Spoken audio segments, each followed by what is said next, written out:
नमस्कार दोस्तों, आप सभी लोगों का स्वागत है आपके अपने YouTube channel legal advisor AM में।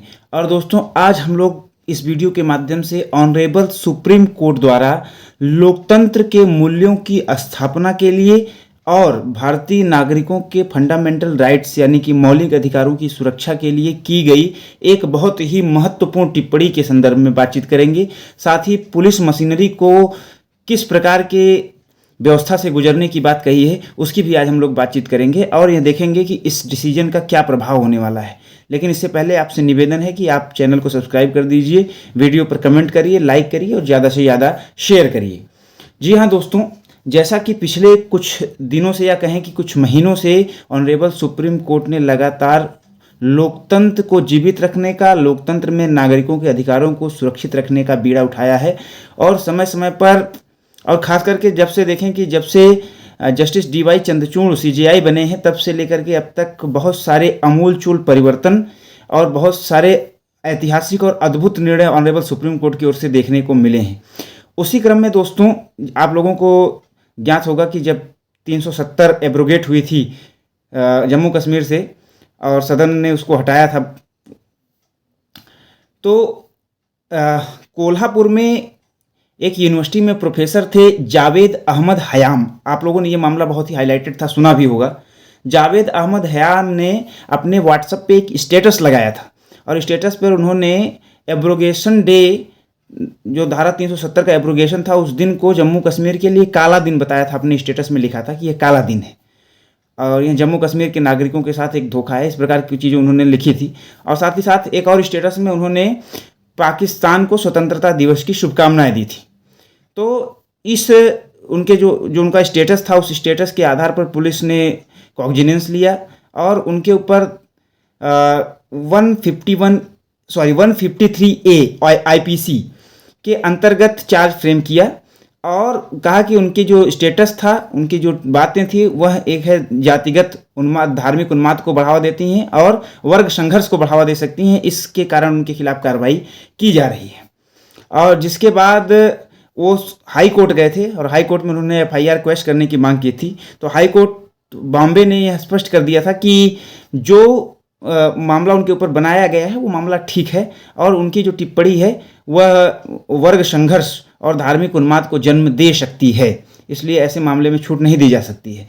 लेकिन सुप्रीम कोर्ट में आज जस्टिस अभय यश ओका और जस्टिस उज्ज्वल भुइयां की खंडपीठ ने इस मामले की सुनवाई करते हुए एक बहुत ही महत्वपूर्ण टिप्पणी की है। सबसे पहले देखिए उन्होंने क्या कहा कि क्या कि the observation was made by the opex court while questioning a criminal case against the professor under section 153A IPC।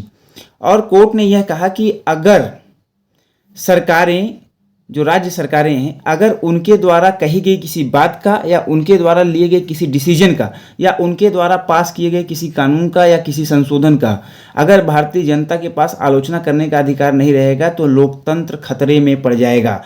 एक स्वस्थ लोकतंत्र, एक सुरक्षित लोकतंत्र में एक स्वस्थ वातावरण तभी बन सकता है जब जनता के पास सरकार की नीतियों का विरोध करने का अधिकार हो, उसको क्रिटिसाइज करने का अधिकार हो, उसकी आलोचना करने का अधिकार हो।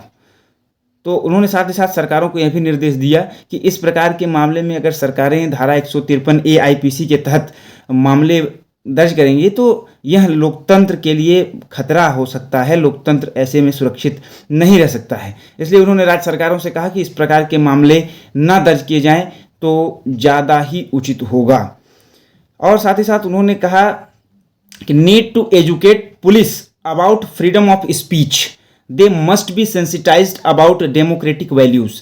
आप सभी लोगों को पता ही होगा कि दिल्ली में एक वाकया हुआ, एक कांड हुआ जिसमें सड़क पर नमाज पढ़ रहे कुछ लोगों को पुलिस के लोगों ने पैर से मारा। ये वीडियो सोशल मीडिया पर बहुत वायरल हो रहा था, जिसको लेकर के सुप्रीम कोर्ट ने यह महत्वपूर्ण टिप्पणी की है कि पुलिस को जो भारतीय संविधान के अनुच्छेद 19(1)(a) के अंतर्गत फंडामेंटल राइट्स दिया गया है, right to speech and expression, उसको समझाने की आवश्यकता है। उसके अंतर्गत जो तत्व और तथ्य निहित हैं उसके बारे में उनको फिर से बताया जाना चाहिए कि वह क्या कहते हैं। उनको शिक्षित करना चाहिए। पुलिस के सभी अधिकारियों को जानना चाहिए कि right to speech and expression के अंतर्गत क्या क्या आते हैं, और साथ ही साथ पुलिस वालों को क्या क्या अधिकार हैं, पुलिस वाले कैसा आचरण करें, यह भी उनको आवश्यकता अनुसार समय समय पर बताते रहना चाहिए। जो उन्होंने कहा कि दे must be sensitized about democratic values, जो लोकतांत्रिक मूल्य हैं, जो मानव मूल्य हैं, उसकी रक्षा, सुरक्षा, संरक्षा कैसे करनी है, इसके बारे में भी उनको समय समय पर जानकारी मिलती रहनी चाहिए, उनकी काउंसलिंग होती रहनी चाहिए, क्योंकि लोकतंत्र में यह आवश्यक है। क्योंकि जो पुलिस है, जो प्रशासनिक लोग हैं, वो लोक सेवक हैं, वो जनता के सेवक हैं, और जनता के सेवक जनता को ही पैरों तले अगर रौंदने पर आ जाएं, अगर इस प्रकार से वो अपने अधिकारों का प्रयोग करें, वो अपने कर्तव्य के प्रति उतने जागरूक नहीं हैं जितने कि अपने अधिकारों के प्रति जागरूक हैं। तो यह उचित नहीं है, यह सही नहीं है, इसलिए ऐसा करना ठीक नहीं है। और पुलिस विभाग को और साथ ही साथ राज्य सरकारों और केंद्र सरकार को यह बात ध्यान देनी चाहिए कि जो अनुच्छेद 19(1)(a) के अंतर्गत गारंटीड फंडामेंटल राइट है, वह सिटीजन्स को प्राप्त हो। अगर वह नहीं प्राप्त हो पा रहा है तो निश्चित तौर से ऐसे में जो लोकतांत्रिक मूल्य हैं, मानवीय मूल्य हैं, वो खतरे में रहेंगे। इसलिए अगर लोकतंत्र को बचाना है, मानवीय मूल्यों को बचाना है, तो राज्य सरकारों को और पुलिस प्रशासन को ऐसा करने से बचना होगा। धन्यवाद।